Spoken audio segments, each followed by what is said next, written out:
ಗದಗ ಜಿಲ್ಲಾಡಳಿತ ಭವನವನ್ನ ಸ್ಫೋಟಿಸುವುದಾಗಿ ಬೆದರಿಕೆಯ ಸಂದೇಶವನ್ನ ಕಂಡು ಗದಗ ಜಿಲ್ಲಾಡಳಿತ ಸಿಬ್ಬಂದಿ ಕಂಗಾಲಾಗ್ಬಿಟ್ಟಿದ್ದಾರೆ.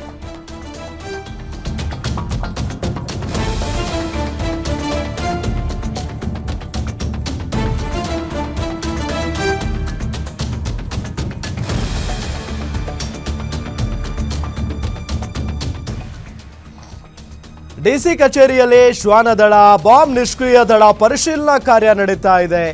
ಗದಗ ಜಿಲ್ಲಾಡಳಿತ ಭವನ ಸ್ಫೋಟಿಸುವುದಾಗಿ ಬೆದರಿಕೆಯನ್ನ ಹಾಕಲಾಗಿದೆ.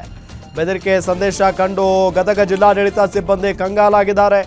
ಅರ್ನಾ ಅಶ್ವಿನ್ ಶೇಖರ್ ಹೆಸರಿನ ಇಮೇಲ್ ಬೆದರಿಕೆ. ಪಾಕ್ ISI LTTನವರೊಂದಿಗೆ ಸೇರಿ ಸ್ಫೋಟ ಮಾಡ್ತವೆ ಡಿಸಿ ಕಚೇರಿಯಲ್ಲಿ. ಈಗ ಶ್ವಾನದಳದೊಂದಿಗೆ ಪರಿಶೀಲನಾ ಕಾರ್ಯ ನಡೀತಾ ಇರುವಂಥ ದೃಶ್ಯವನ್ನು ನಿಮಗೆ ತೋರಿಸ್ತಾ ಇದ್ದೀವಿ. ಅರ್ನಾ ಅಶ್ವಿನ್ ಶೇಖರ್ ಹೆಸರಿನ ಇಮೇಲ್ನಿಂದ ಬೆದರಿಕೆಯ ಸಂದೇಶ ಬಂದಿದೆ.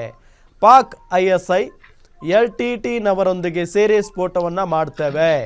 ಡಿಸಿ ಕಚೇರಿಯಲ್ಲಿ ಶ್ವಾನದಳ ಬಾಂಬ್ ನಿಷ್ಕ್ರಿಯ ದಳ ಪರಿಶೀಲನಾ ಕಾರ್ಯವನ್ನು ನಡೆಸ್ತಾ ಇರುವಂಥ ದೃಶ್ಯಾವಳಿಗಳನ್ನು ನಿಮಗೆ ತೋರಿಸ್ತಾ ಇದ್ದೀವಿ.